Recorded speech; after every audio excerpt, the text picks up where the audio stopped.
अस्सलाम वालेकुम। उम्मीद करता हूँ सब ठीक ठाक और खैरियत से होंगे। आज इस क्लास में या इस वीडियो में हम IG1 क्लोजिंग इंटरव्यू के बारे में डिस्कस करेंगे। जैसा कि आप सबको पता है कि अभी रिसेंटली IG1 का पेपर हुआ था 10 और 11 दिसंबर को। हर IG1 पेपर के बाद एक कंपल्सरी पार्ट जो कि IG1 क्लोजिंग इंटरव्यू है।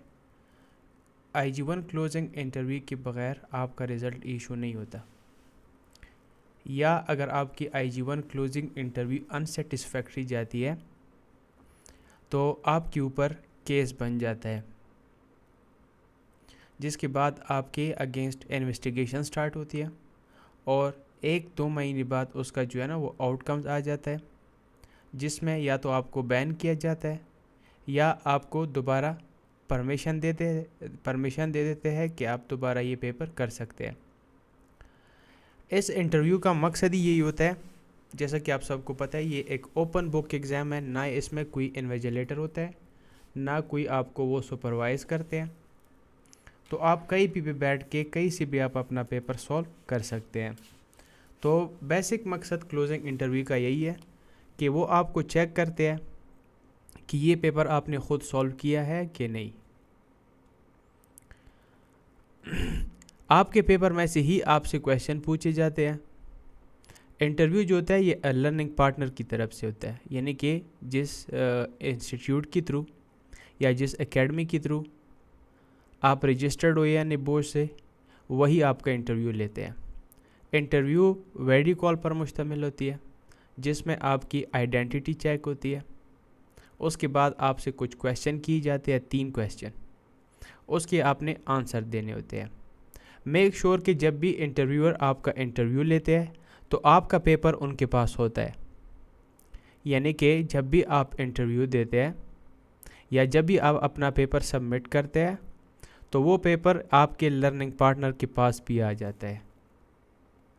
क्यों आता है? क्योंकि इंटरव्यू के दौरान वो आपका पेपर ओपन करते हैं और उसी में से आपसे क्वेश्चन करते हैं। इस इंटरव्यू में या इस क्लास में मैं आपको समझाऊंगा कि किस तरह के आपसे क्वेश्चन पूछे जाएंगे और आपने आंसर किस तरह देना है। एक बात यहाँ पे याद रखना कि आपने पेपर किस तरह सॉल्व किया है या कैसे सॉल्व किया उसका मुझे पता नहीं है, लेकिन मैंने एग्जांपल के तौर पर एक पेपर से, यानी कि एक रैंडम पेपर से मैंने क्वेश्चन उठाए है एज अ इंटरव्यूअर भी, और एज अ स्टूडेंट मैंने उसका आंसर भी लिखा हुआ है कि आप आंसर किस तरह दे सकते हैं। वो मैं आगे आपको गाइड कर दूंगा। अच्छा, मैंने एक IG1 सिनेरियो जो था, सिनेरियो के बारे में कल मैंने 1 घंटा 5 मिनट की एक वीडियो अपलोड की है। अगर आपने वो नहीं देखी तो आप देख सकते हैं, क्योंकि मैक्सिमम स्टूडेंट ऐसे होते हैं कि जो पेपर जिन्होंने ख़ुद नहीं सॉल्व किया होता तो वो जाके इंटरव्यू की सिनेरियो की जो वीडियो है वो देख सकते हैं। उसके बाद आपको सही समझ आएगी कि मैंने उसको आंसर किस तरह देना है। अच्छा, तो सबसे पहले टास्क नंबर 1 में आपसे किस तरह का क्वेश्चन पूछा जा सकता है या आपने उसको आंसर किस तरह देना है। जैसा कि आपको पता है कि हमारे पास पहला जो टास्क था या पहला जो हमारे पास क्वेश्चन था IG1 पेपर में, वो health and safety management system था, जिसमें पेपर में पूछा गया था टास्क नंबर 1 में कि comment on the positive aspects of the manager health and safety leadership. ये तो सबको पता है कि ये हमारा पहला टास्क था। अभी इंटरव्यूअर, जैसे कि मैंने आपको बताया कि आपका पेपर उनके पास ओपन होगा, तो इंटरव्यूअर जो आंसर आपने टास्क नंबर 1 में लिखे हैं, जैसा कि एग्जांपल के तौर पर यहाँ पे मैंने रैंडम पेपर से 2 आंसर उठाए है, पिक की है, तो इंटरव्यूअर भी आपके टास्क नंबर 1 के आंसर में से कोई भी रैंडम कोई भी पॉइंट पिक कर सकता है। सही है, यानी कि आपने जितने पॉइंट्स लेके हैं उसमें से वो कोई भी पॉइंट पिक कर सकता है। जैसा कि मैंने एज अ इंटरव्यू यहाँ पे 2 पॉइंट पिक की हुई है। वो क्या करेगा? सबसे पहले वो आपको बताएगा कि two of the answer you were give, कि आपने अपने पेपर में ये 2 चीज़ें या 2 पॉइंट्स लिखे हुए हैं। सबसे पहले क्या है? Commitment to complete through training और protective collaboration with the HSO। यानी ये मैंने, जैसे कि मैं अगर एक स्टूडेंट हूँ तो मैंने ये 2 पॉइंट्स जो है ना, मतलब मैंने अगर 10 लेके है तो 10 में से वो क्या करेगा, इंटरव्यूअर 2 रैंडम कोई भी पॉइंट उठा सकता है और वो आपको बाकायदा रीड करके बताएगा कि ये 2 पॉइंट आपने अपने पेपर में लेके है। उसके बाद वो क्वेश्चन करेगा कि can you explain why you choose these answer, और उसके बाद जब भी ये कोई भी 2 पॉइंट वो पिक करेगा उसके बाद वो आपसे क्वेश्चन करेगा कि क्या आप इसको एक्सप्लेन कर सकते हैं कि आपने ये आंसर क्यों चूज़ की है या आपने क्यों लेके है। तो आपने आंसर देना है। अच्छा, यहाँ पे मैंने बड़ी डिटेल में आंसर लिखी है, लेकिन आप उसको शॉर्ट भी कर सकते हैं। अच्छा, ज़रूरी नहीं है कि आपके पेपर में भी यही पॉइंट हो और आपका जो इंटरव्यू है वो भी फर्स्ट और सेकंड ही पॉइंट उठाए, ये ज़रूरी नहीं है। वो 5 और छठा भी उठा सकता है, कोई भी वो उठा सकता है। इस तरह आपने अपने सारे जो आंसर है उसके अकॉर्डिंग अपने आप को प्रिपेयर करना है। तो मैं एज अ स्टूडेंट किस तरह आंसर दूंगा या आप किस तरह आंसर दे सकते हैं, तो मैं उनको आंसर दूंगा, I choose this to answer because both points are clearly mentioned और strongly implied in the scenario and they show practical health and safety leadership, not just paper work. अगर ये आप उनको ना भी बताए तो मसला नहीं है, आप यहाँ से स्टार्ट करें कि मैंने ये 2 क्यों चूज़ की है। फर्स्टली या first point, I selected commitment to competence through training because the scenario explained that the manager received formal health and safety management training after being promoted from supervisor to the manager. In my understanding, this is important because the manager has more responsibility for people activities and decision making. By getting proper training, the manager improved their competence and was better prepared to manage health and safety risks. ज़रूरी नहीं कि जितना मैंने लिखा हुआ है ना आप यहाँ तक भी उनको आंसर दे दे तो ये काफ़ी है, सही है। उसके बाद क्योंकि यहाँ पे 2 थे, 2 पिक किए थे कोई भी, तो मैं दोनों का आंसर दूंगा। Secondly, I choose proactive collaboration with the HSO। जैसे कि आपने अगर सिनेरियो में देखा होगा, HSO और मैनेजर क्लोजली एक दूसरे के साथ जो है ना वो काम कर रहे थे। Because the scenario show that the manager works closely with the health and safety officer, I felt this was a positive leadership behaviour because the manager is not trying to do everything alone. कि वहाँ पे जो health and safety यानी कि वहाँ पे जो manager था उसे मतलब मिल के काम किया हेल्थ एंड सेफ्टी ऑफिसर के साथ, HSO के साथ, यानी उसने नहीं चाहा कि वो सारी चीज़ खुद हैंडल करे। But is using okay alone but is using a competent advice in a health and safety management system, manager are expected to, यहाँ पे यहाँ तक भी आपका आंसर जो है ना वो काफ़ी है, सही है। यहाँ तक भी आप अपना आंसर दे सकते हैं। Okay, in health and safety management system, जैसे कि हमें पता है कि health and safety management system है और expected to seek specialist support we are needed, यानी कि जहाँ पे उनको एक स्पेशलिस्ट सपोर्ट चाहिए वहाँ पे वो एक्सपेक्ट करता है या वहाँ पे उनको चाहिए होता है। By cooperating with the health and safety officer, the manager help ensure that the safety decision on or informed, practical and in line with the legal and organisational requirements. इसी तरीके से आप अपना आंसर दे सकते हैं। The second one we have individual human factor. यहाँ पे आपने देखा होगा कि टास्क नंबर 2 में, यानी कि यहाँ तक हमारे पास जो था वो टास्क था, what individual factor might have influence the behaviour of worker Y leading to the accident. यहाँ पे अगर आपने एक कोर्स में भी पढ़ा होगा, हमारे पास ह्यूमन फैक्टर यानी कोर्स में भी हमने ये पढ़ा है निबोश IG1 के कोर्स में, health and safety management system के कोर्स में, यानी उसमें हमने पढ़ा था। उसमें ऑर्गेनाइजेशनल फैक्टर भी थे, ह्यूमन फैक्टर भी थे, इंडिविजुअल फैक्टर भी थे। तो इसमें इंडिविजुअल फैक्टर के बारे में जिक्र किया गया है कि वर्कर वाई जो था, वर्कर वाई कौन था, अगर आपने सिनेरियो पढ़ा होगा तो आपको पता होगा। वर्कर वाई जो कि ऑनर का रिलेटिव था और वो बग़ैर एक्सपीरियंस के अपॉइंट किया गया था। उस वर्कर वाई की वजह से जो बच्चे के साथ एक्सीडेंट हुआ था, क्योंकि आपको पता है आपने सिनेरियो में पढ़ा होगा कि जब वर्कर वाई गोट इंक्लोजर के पास पहुंचा, उसने गेट खोला, वहाँ पे उसको रियलाइज़ हुआ कि मैंने तो PPEs भी नहीं पहनी है और उनके पास जस्ट एक फीडिंग बकेट था। जब वो दोबारा स्टोरेज में गया PPEs लेने या ऑरल्स जो था या प्रोटेक्टिव क्लोथ्स भी जिसे हम कह सकते हैं, जब वो उसे लेने गया और बकेट लेने गया तो उसने वो इंक्लोजर का जो गेट था वो खुला छोड़ा, जिसकी वजह से जो गोट या जो बकरी थी वो बाहर आई और उसने बच्चे को चेस करना स्टार्ट कर दिया, और बच्चा दौड़ते हुए जब पीछे उसने देखा तो उसका पाँव जो है ना वो फिसल गया और उसके साथ एक्सीडेंट हुआ और वो गिर गया। सही है। तो यहाँ पे हम इंडिविजुअल फैक्टर जो कि आपने आंसर दिया होगा, अब आपने अपना आंसर किस तरह दिया है वो जैसे कि मैंने आपको बताया वो आपको पता होगा। अगेन मैंने एग्जांपल के तौर पर यानी कि एज अ इंटरव्यूअर मैंने एग्जांपल के तौर पर 2 पॉइंट्स यहाँ से पिक की है, यानी कि आपके पेपर में से कोई भी 2 पॉइंट मैंने पिक की है जो भी अपने आंसर लिखे हुए है। तो interviewer 2 of the answer you are give, interviewer क्या कहेगा कि आपने अपने पेपर में ये 2 पॉइंट्स लिखे हैं। अगेन वो यहाँ पे 2 पॉइंट्स आपको रीड करके बताएगा कि सबसे पहले आपने लिखा हुआ motivation, being a relative of the owner and allegedly given the job despite a lack of experience may have affected their motivation.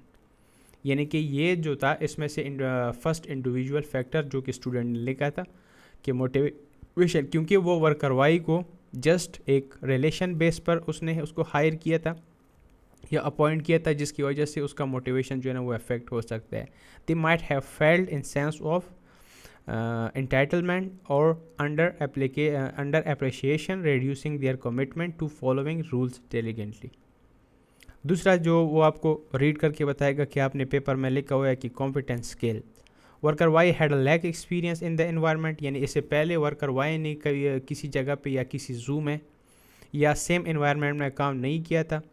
This fundamental lack of competence means they may not have fully understand the consequences of leaving the gate open or importance of the keep gate closed sign। आपने इसको again scenario में देखा होगा कि worker Y के पास कोई experience नहीं था बिकॉज उनको जस्ट एक रिलेशन बेस पर हायर किया हुआ था। ये उनकी मतलब this fundamental lack of confidence mean they may not have a fully understand of consequences, यानी उनके पास ये इल्म नहीं था कि वो अगर गेट खुला छोड़ देगा तो उनके क्या कंसिक्वेंसेस क्या नताए जा सकते हैं। और उसने उस साइन को भी इग्नोर किया जो कि वहाँ पे गेट पर एक साइन लिखा हुआ था कि कीप गेट क्लोज्ड, तो उसने उस साइन को भी इग्नोर कर दिया। जब भी इंटरव्यूअर ये 2 पॉइंट आपके पेपर में से कोई भी 2 पॉइंट पिक कर सकता है। अगेन मैं आपको बता रहा हूँ, ये मैं आपको एग्जांपल के तौर पर समझा रहा हूँ, ये कोई पेपर का हिस्सा नहीं है, ये जस्ट मैंने एग्जांपल के तौर पर 2 पॉइंट्स पिक की है या लिखे हुई है ताकि आपको समझ आए। उसके बाद इंटरव्यूअर आपको क्या कहेगा, can you explain why you thought those answer were suitable, क्या आपको आपने ये आंसर लिख के आपको क्यों लगता है कि ये सुटेबल है। तो आपने फिर अगेन किस तरह आपने उसको आंसर देना है कि first I choose motivation because the scenario mention that the worker Y was a relative of the owner and appear to be given the job without proper experience. यानी ये मैं उनको बता रहा हूँ कि ये जो वर्कर वाई था ये जस्ट एक रिलेशन बेस पे वहाँ पे अपॉइंट किया गया था या उनको जॉब मिली थी जिनके पास कोई एक्सपीरियंस नहीं था। From my understanding, this situation can affect a person attitude toward the work। यानी कि ये जो पर्सन की जो एटीट्यूड होती है वो काम के बारे में जो है ना वो अफेक्ट होती है। Worker Y may have not felt the same level of responsibility or pressure to strictly follow the rules compared with other workers। यानी यहाँ पे क्योंकि वो ऑनर का रिलेटिव था तो ज़्यादातर उनको लगता है कि उनकी मतलब वो इतना स्ट्रिक्टली या उनकी रिस्पॉन्सिबिलिटी उस जैसी नहीं होगी जिस तरह की दूसरी वर्कर्स की होती है। तो ये उनका जो थॉट्स या उनका जो सोच होता है वो भी काम के लिए जो है ना वो गलत साबित हो सकते हैं, जो कि साबित हुआ। दिस रेड्यूस अ मोटिव, बस यहाँ तक भी अपना आंसर आप दे सकते हैं। सही है। या इसके बाद अगर अपना ये मैंने थोड़ा सा डिटेल में लिखा हुआ है ताकि आपको समझ आए, फिर भी आप वीडियो को रोक के इसको पढ़ सकते हैं।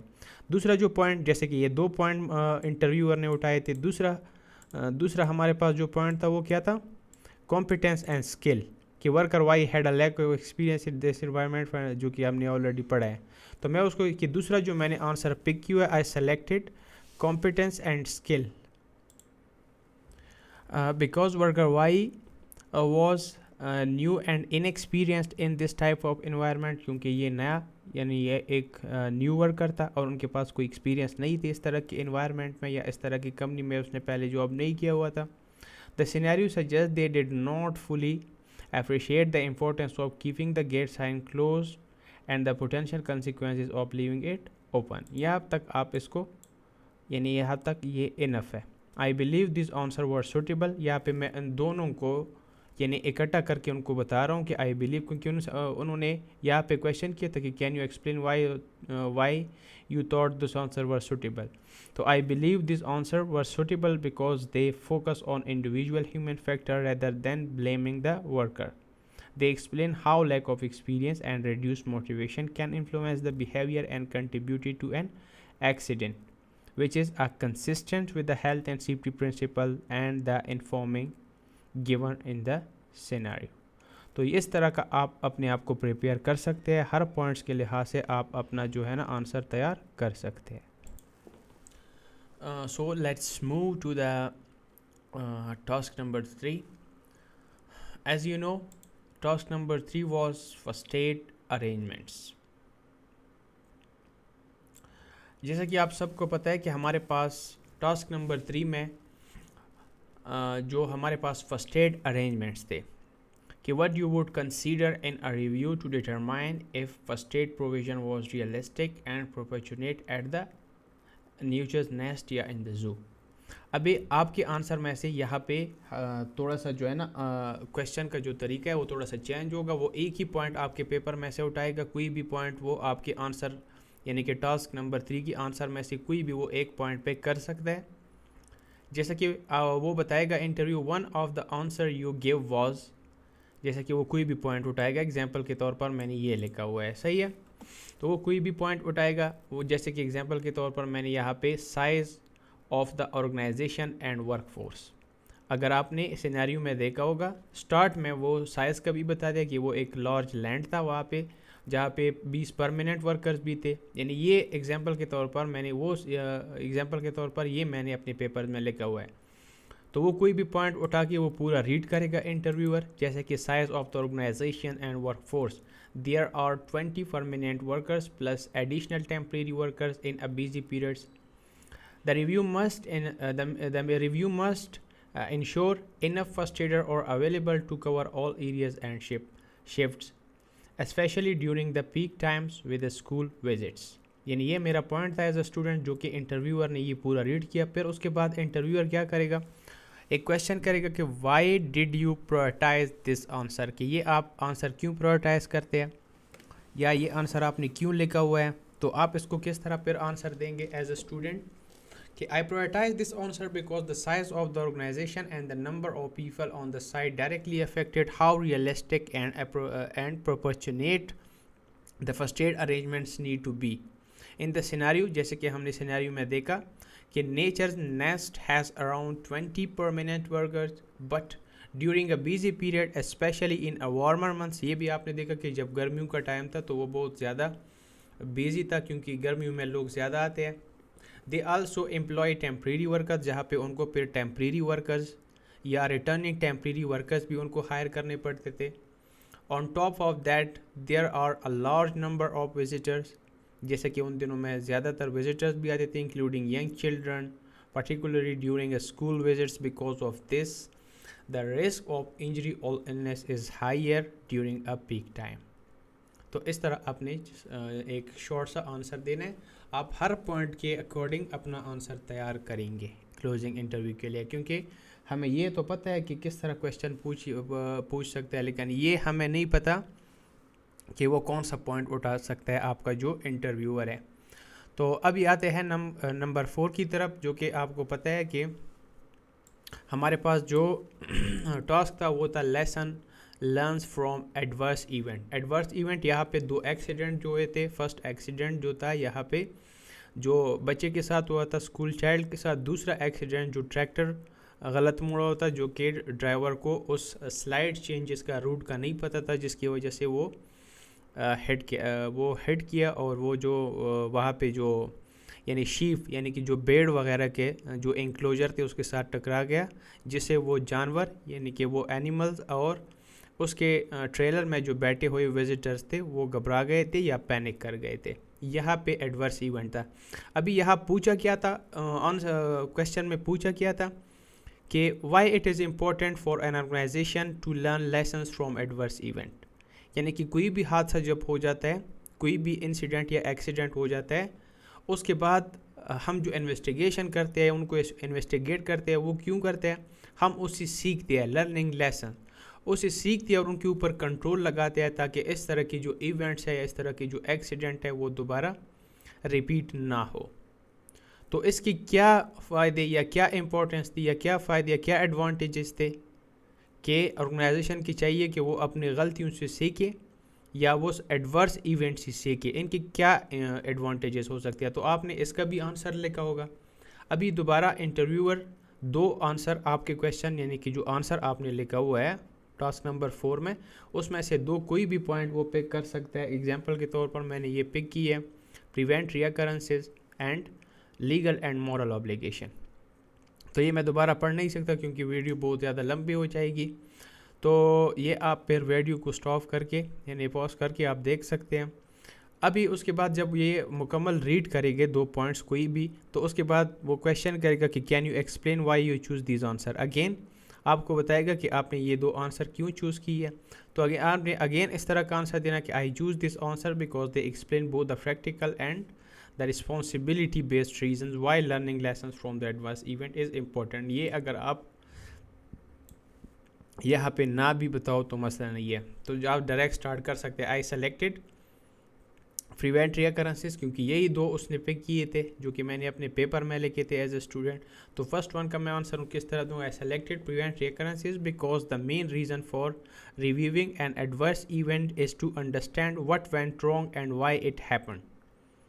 By identifying the root causes, the organization can put corrective action in place, such as improving procedures, training और supervision। यानी कि पहले जो मैंने लिखा था वो मैंने इसलिए लिखा था कि जो सबसे मेन रीज़न है एडवर्स इवेंट्स को रिव्यू करने का या इन्वेस्टिगेट करने का, is to understand what went wrong, कि मतलब वहाँ पे क्या गलत हुआ था और क्यों हुआ था।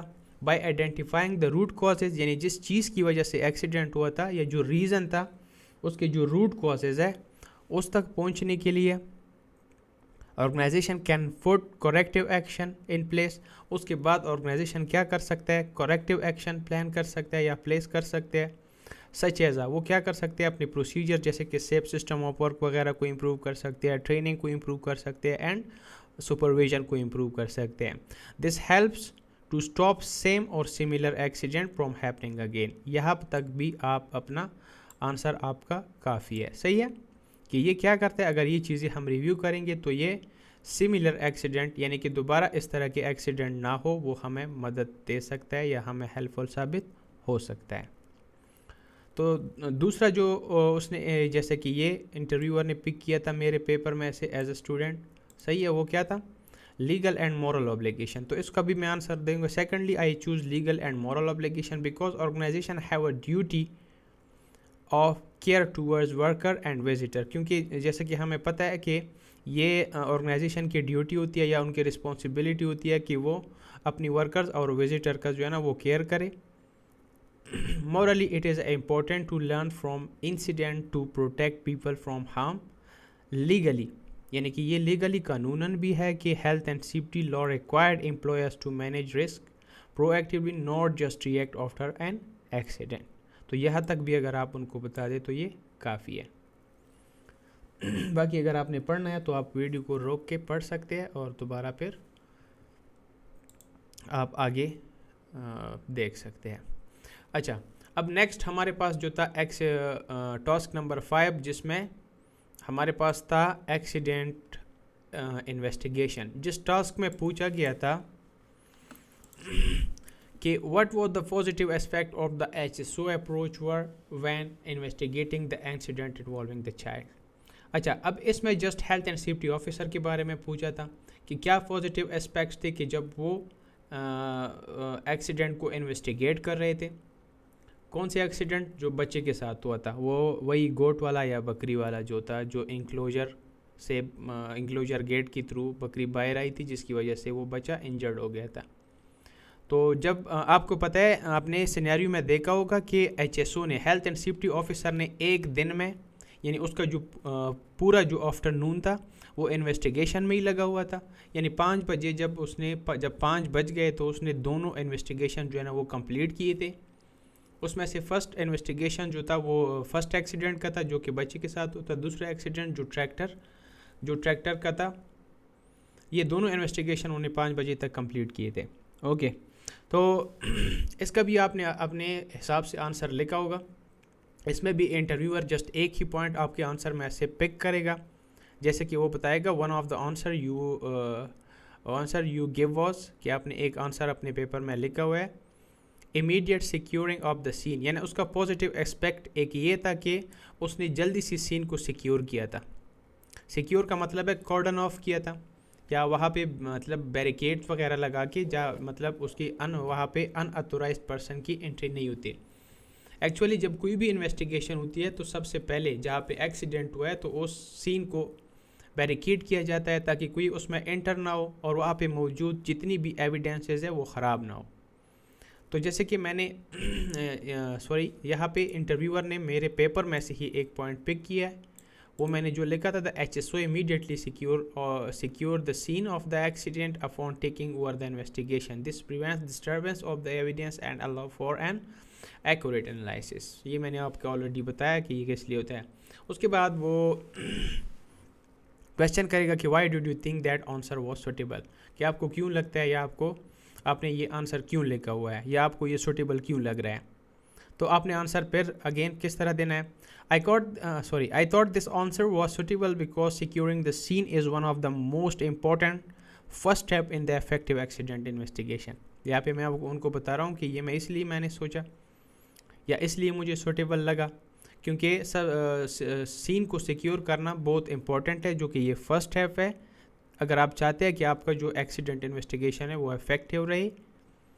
इन the scenario the HSO took over the investigation and immediately secured the accident scene. I consider this is a positive aspect because it helps prevent any changes to the area such as, क्योंकि investigation किस लिए होती है, हम क्या करते हैं, root causes तक पहुंचते हैं कि एक्सीडेंट हुआ क्यों था, such as the people moving equipment or cleaning up which could destroy important evidence, कि अगर वहाँ पे कोई जाता है या मतलब वहाँ पे क्लीनिंग के लिए कोई जाता है या इक्विपमेंट को कोई मूव करने की कोशिश करता है, जो वहाँ पे मौजूद जो एविडेंसेस है वो डिस्टर्ब हो सकते हैं या डिस्ट्रॉय हो सकते हैं।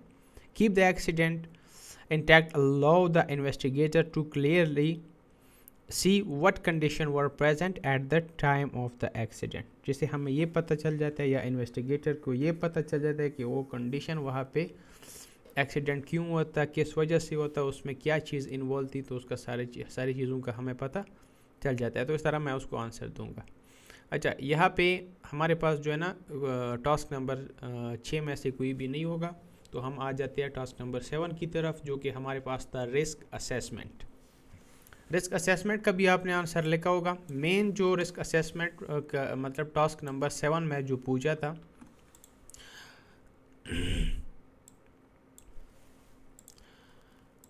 अच्छा टास्क नंबर 1 में जो पूछा था what should be consider,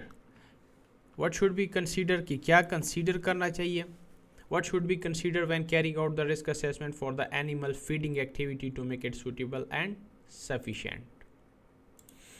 okay, तो जो हमारे पास मेन क्वेश्चन था कि क्या क्या कंसीडर करने चाहिए जब आपने लास्ट में देखा होगा, सबसे सिनेरियो के लास्ट में जो कल मैंने एक्सप्लेन भी किया था कि उसने एक रिस्क असेसमेंट के लिए प्लान बनाया एनिमल फीडिंग के लिए, तो क्या क्या उसमें कंसीडर करनी चाहिए या क्या क्या उसमें जहन नशीन करनी चाहिए, इंश्योर करनी चाहिए कि वो रिस्क असेसमेंट का हिस्सा बने।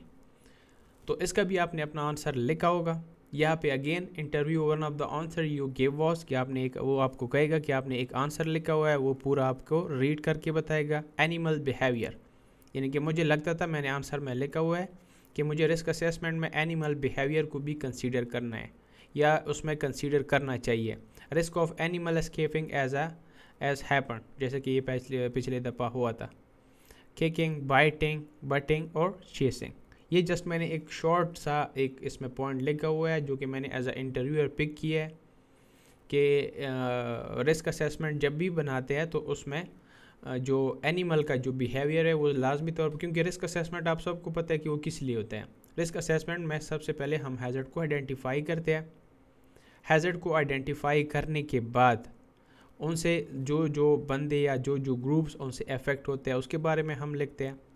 उसके बाद फिर हम क्या करते हैं, रिस्क असेसमेंट में कंट्रोल मेजर लगाते हैं और उन कंट्रोल मेजर्स को इम्प्लीमेंट करने के लिए, इम्प्लीमेंट करवाने के लिए उसके रिस्पॉन्सिबल पर्सनस को आइडेंटिफाई करते हैं। सही है। तो रिस्क असेसमेंट का बेसिक मकसद, रिस्क असेसमेंट मतलब ये होता है खतरात का अंदाज़ा लगाना और फिर उसके बाद उसके ऊपर कंट्रोल लगाना। सही है। तो रिस्क ऑफ एनिमल्स, मैं इसमें लाजमी ये मेंशन करूँगा कि रिस्क ऑफ एनिमल एस्केपिंग, कि वो किस तरह मतलब एस्केप करते हैं या भाग जाते हैं अपने इंक्लोजर से, जैसे कि ये सिनेरियो में ऑलरेडी हुआ था। किकिंग, ज़ाहिरी बात है कि वो जानवर जो होते हैं ना वो लात भी मारते हैं, बाइटिंग और ब्यूटिंग और चेसिंग। तो ये मैंने लिखा हुआ था अपने पेपर में। Can you explain why you said that. Again वो आपको बताएगा कि आपने ये क्यों लिखा है या क्यों बताया है आपने। तो I said this because animal behaviour is one of the main hazard in animal feeding activity, चूँकि एनिमल का बिहेवियर बहुत ज़्यादा, यानी सबसे जो मेन हैज़र्ड है वो यही है एनिमल फीडिंग एक्टिविटी में। एनिमल फीडिंग एक्टिविटी कल की वीडियो में भी मैंने बताया था कि एनिमल फीडिंग एक्टिविटी जब जानवरों को खाना देते हैं उसको एनिमल फीडिंग एक्टिविटी कहते हैं। And the scenario clearly show that it was a contributing factor in the accident. ज़ाहिरी बात है कि ये सबसे मेन हैज़र्ड था और इसी की वजह से जो था ना वो एक्सीडेंट भी हुआ था। एट द ऑर्गेनाइजेशन या एट द नेचर्स नेस्ट या एट द जू भी आप उसे कह सकते हैं, उसको आंसर दे सकते हैं। Visitor including a children all allowed to take part in a feeding session and to be close to animal। यानी कि अगर आपने सिनेरियो में देखा होगा, विजिटर जैसा कि वो बच्चा था उसको अलाउड किया था कि वो फीडिंग सेशन का पार्ट बन सकते हैं, जो कि एनिमल की बहुत ज़ाहिरी बात है।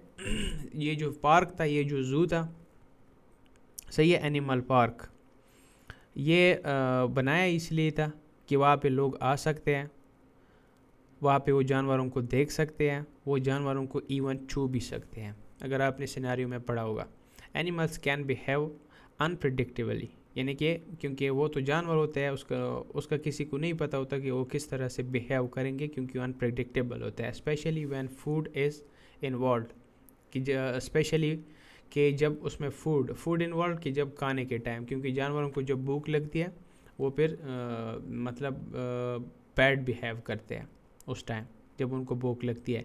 They may become excited, frighten and aggressive, उस टाइम वो क्या होते हैं, एक्साइटेड भी होते हैं, एग्रेसिव यानी गुस्सा भी होते हैं।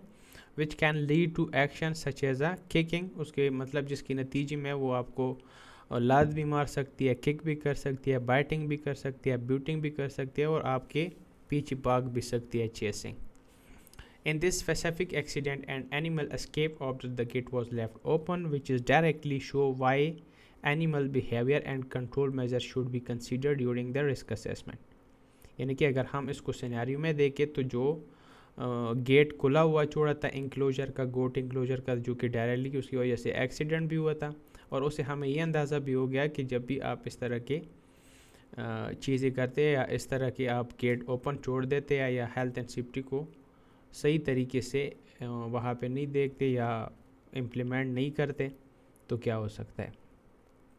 If the risk assessment does not properly consider how animal might reacted and try to escape, the control will not be effective. अगर इस चीज़ को हम रिस्क असेसमेंट में कंसीडर नहीं करेंगे तो the control will not be effective, तो आपकी जो कंट्रोल मेजर है वो इफेक्टिव नहीं रहेंगे। अच्छा, टास्क नंबर 8 हमारे पास जो था वो था हमारे पास एडमिनिस्ट्रेटिव कंट्रोल मेजर्स, जिसमें हमसे पूछा गया था what administrative control measure could be put in place by administrator to help prevent the repeated accident involving the child. अच्छा, एडमिनिस्ट्रेटिव कंट्रोल मेजर आपने ये भी रिस्क असेसमेंट के पार्ट में यानी कि एलिमेंट नंबर 3 में आपने पढ़ा होगा कि हमारे पास जो हिरार्की ऑफ कंट्रोल होती है वो कौन से थे।